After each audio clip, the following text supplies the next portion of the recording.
Hello friends, दोस्तों आपने देखा आज मैंने एक महीना पहले वीडियो डाली थी marathon next gen reality company की और उसका आज बाखूबी टारगेट हिट हो गया। ऑल्दो उसका एक बार स्टॉप लॉस भी हिट हुआ था, बट जब हम डेली चार्ट देखते हैं तो डेली कैंडल का जो क्लोज है ना वो स्टॉप लॉस के नीचे हो तो हम एग्जिट लेते हैं। स्टॉप लॉस हिट हुआ था बट फिर शेयर ऊपर चलेगा और मैंने काफी अपने क्लाइंट्स को बताया था कि अब आप इसको होल्ड कर सकते हैं कि ये अपना टारगेट पकड़ लेगा आने वाले दिनों में। और अब मैं आज दोबारा मैराथन नेक्स्ट जेन रियलिटी की वीडियो आपके साथ लेके आया हूं क्योंकि आज शेयर अपर सर्किट पे जाके बंद हुआ है और हम देखेंगे कि आने वाले दिनों में और क्या इसके टारगेट्स देखने को मिल सकते हैं। तो जिन्होंने वो वीडियो नहीं देखी थी दोबारा उनके लिए सारा डाटा लेके आया हूं। Let's get started. Marathon Next Gen Realty Limited is a holding company engaged in the business of construction, development and sale of commercial and residential real estate projects. The company focuses on the slum rehabilitation and high-end residential segment. तो real estate की company है और आगे बताओ ये एक small cap company है जिसका स्टॉक मार्केट में रैंक 1147 है। ठीक है, स्मॉल कैप है। शब्दों पे ध्यान दीजिए मेरे, ये वो कंपनी है जो आप ढूंढते रहते हैं ना, small cap multibagger, small cap multibagger. ये बन सकती है मल्टीबैगर कि नहीं ये देखते हैं। अब प्राइस चार्ट की बात करें, पिछले एक महीने में कंपनी ने 16% के रिटर्न्स डिलीवर किए अपने क्लाइंट्स को, अपने शेयर होल्डर्स को। पिछले एक साल में कंपनी ने लगभग अपने शेयर होल्डर्स का पैसे को डबल कर दिया है, 2 गुना। पिछले 5 साल की बात करें तो 5 साल में नेगेटिव रिटर्न्स आए हैं 7.60% के नेगेटिव रिटर्न्स आए हैं पिछले 5 सालों में। अभी बात करें मैक्सिमम चार्ट की, सन 2016 से लेके 2022 तक कंपनी ने तकरीबन 23.5% के रिटर्न्स डिलीवर किए हैं अपने शेयर होल्डर्स को।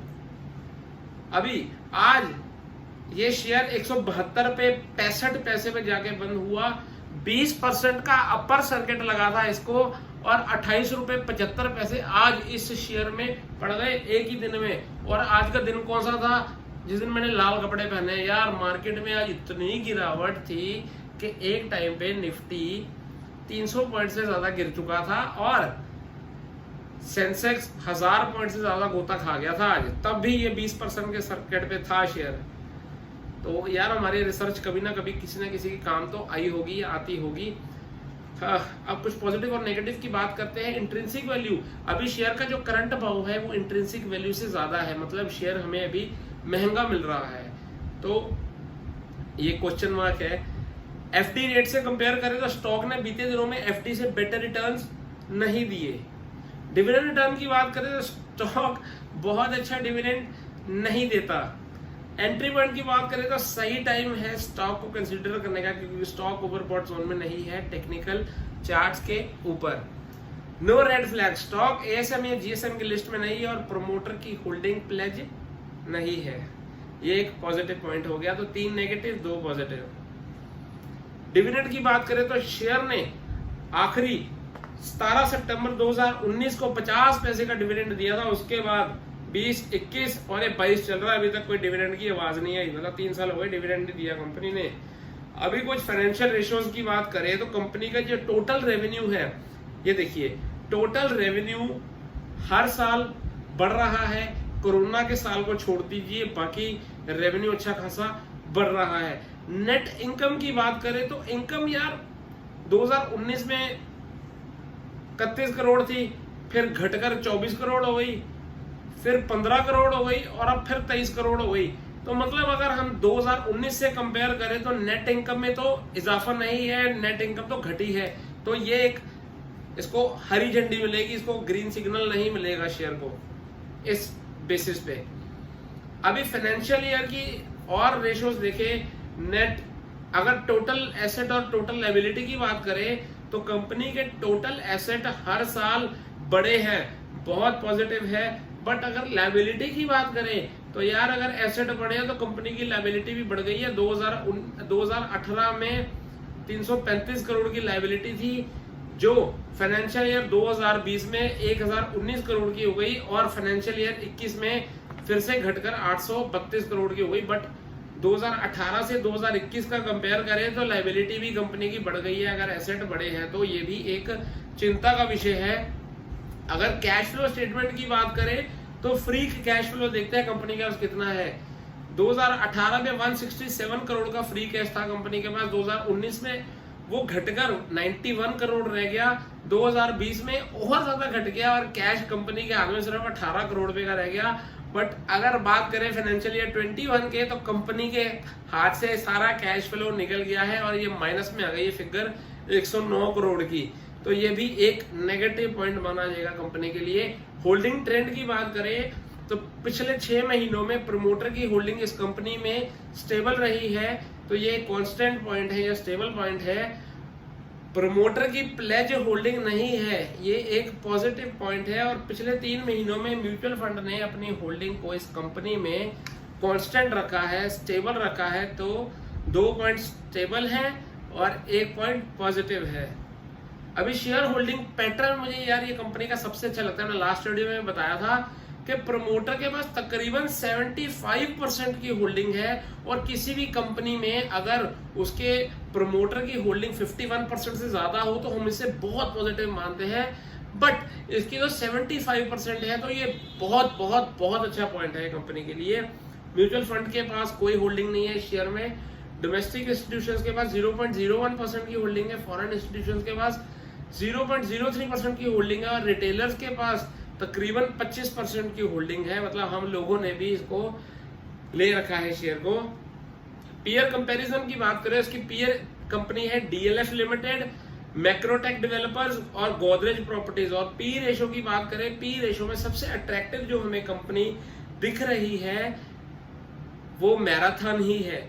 अगर प्राइस टू बुक रेशो की बात करें, देखें कितनी सस्ती मिल रही है वही कंपनी, तो सबसे सस्ती हमारे को Marathon next gen Realty Limited ही मिल रही है। बाकी इसकी पीयर्स हायर वैल्यूएशंस पे उपलब्ध है। डिविडेंड यील्ड की बात करें तो सभी कंपनीज में से ये जो पीयर कंपनीज है उसमें सिर्फ डीएलएफ ही है जो 1.5% का डिविडेंड देती है, बाकी कोई कंपनी डिविडेंड नहीं दे रही इस टाइम पे। अगर रैंक वाइज बात करें तो देखते हैं कि मार्केट कैपिटलाइजेशन में मैराथन नेक्स्ट जेन किस रैंक पे आती है। तो भाई साहब ये देखिए, मैराथन नेक्स्ट जेन 33वें रैंक पे, 33rd रैंक आ रहा है इसका। ऊपर नीचे देख लीजिए कौन सी कंपनी है। मैं सीधा रैंक पे लेके आया हूं, आपको मैंने 1 2 3 4 ऑर्डर में नहीं बताया, आपको सीधा दिखा रहा हूं कि 33वां रैंक आया है इसका। अगर अब टेक्निकल चार्ट की बात करें और देखते हैं कि आने वाले दिनों में इसके क्या टारगेट देखने को मिल सकते हैं, तो टेक्निकल चार्ट पे ये देखिए, ये एक पैटर्न है जिसे आप रेक्टेंगुलर चैनल कह सकते हैं, या फिर कमेंट बॉक्स में बताइए कि ये और कौन सा पैटर्न दिख रहा है आपको। दोस्तों यार ये पैटर्न है इनवर्स हेड एंड शोल्डर का और उसका ब्रेकआउट हुआ है 154 के लेवल पे, मतलब 154 के लेवल पे ब्रेकआउट हुआ है। और आने वाले दिनों में जो आपको टारगेट देखने को मिल सकते हैं वो 205 रुपए के हैं। कब तक टारगेट 205, और इसके लिए आपका स्टॉप लॉस रहेगा 146 या 147 रुपए का, या 145 से 150 के बीच में आप अपने हिसाब से स्टॉप लॉस लगा सकते हैं। टारगेट 205 का। और अगर करंट भाव देखें, करंट भाव क्या है 172 रुपए 65 पैसे। अगर करंट भाव से टारगेट देखें तो 19% की अपसाइड अभी भी इंटैक्ट है इस शेयर के अंदर। ब्रेकआउट 154 पे हुआ है। बट एक और चीज बताता हूं आपको, ये अभी एक रेजिस्टेंस की जोन है इसके ऊपर, डायरेक्ट ऊपर 176 से लेके 177 का जो जोन है वो रेजिस्टेंस की जोन है। हो सकता है शेयर 176 से लेके 177 को टच करते ही शेयर नीचे आ जाए, और नीचे कहां तक आ जाए, हो सकता है 155 पे दोबारा आ जाए। तो मैं आपको अभी बाय करने की रिकमेंडेशन नहीं दूंगा, मैं आपको कहूंगा कि आप वेट कीजिए 176 177 जोन की। अगर उसको पार करके निकल जाता है फिर आप फटाफट अपनी पोजीशन बना लीजिएगा। बट अगर 76 77 को टच करके शेयर नीचे आ जाता है तो 154 155 तक नीचे आ सकता है। मैं तो उसी टाइम पे अपनी पोजीशन बनाऊंगा, अभी पोजीशन नहीं बनाऊंगा। और मेरी आपको बैंक की रिकमेंडेशन भी कोई नहीं है, अपने सलाहकार से सलाह कीजिए, उसके बाद कोई डिसीजन लीजिए, ठीक है जी।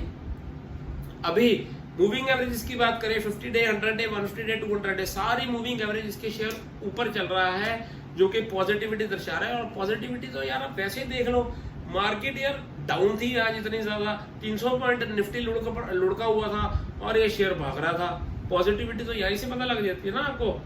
अभी टेक्निकल इंडिकेटर्स की बात करें तो MACD में आज पॉजिटिव हिस्टोग्राम बन गया है, फास्ट लेन स्लो लेन को क्रॉस करके ऊपर चले गई है, ये नेचर में पॉजिटिव माना जाता है।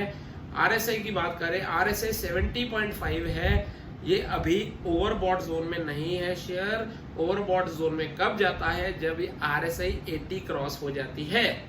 वॉल्यूम जबरदस्त वॉल्यूम, इतनी जबरदस्त वॉल्यूम आपने पीछे कम से कम 2-4 महीने नहीं देखी होगी।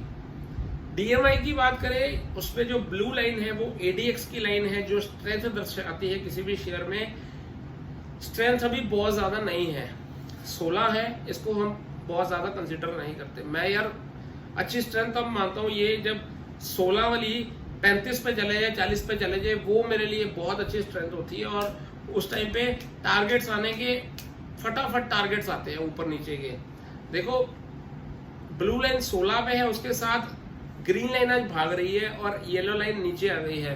तो बायर्स तो है काफी, बस बायर्स में स्ट्रेंथ नहीं है। तभी मैं कह रहा हूँ कि 176-77 से शेयर नीचे आ सकता है। आप वेट कीजिएगा अगर आप बाइंग करना चाहते हैं। और अगर आप मेरे साथ डीमैट अकाउंट खोलना चाहते हैं, मेरा नंबर आ गया, यहाँ पे आप मैसेज कीजिए, मेरी टीम आपका डीमैट अकाउंट खोल देगी। और अगर वीडियो अच्छी लगे, इन्फॉर्मेटिव लगे, तो अपने फ्रेंड्स के साथ जरूर शेयर कीजिएगा, क्योंकि आपको बायस नहीं होना है, आपको लोगों की हेल्प करनी है यार। पैसा कमाने में लोगों की हेल्प करेंगे, अपनी हेल्प जरूर खुद होगी। और कोई डाउट है तो कमेंट बॉक्स में पूछिए। वीडियो अच्छी लगे तो मेरे चैनल को सब्सक्राइब कर दीजिए, नोटिफिकेशन बेल आइकन को प्रेस कर दीजिए, ताकि मेरे लेटेस्ट वीडियो आप तक सही टाइम पर पहुंचे। थैंक यू दोस्तों, लव यू, बाय बाय।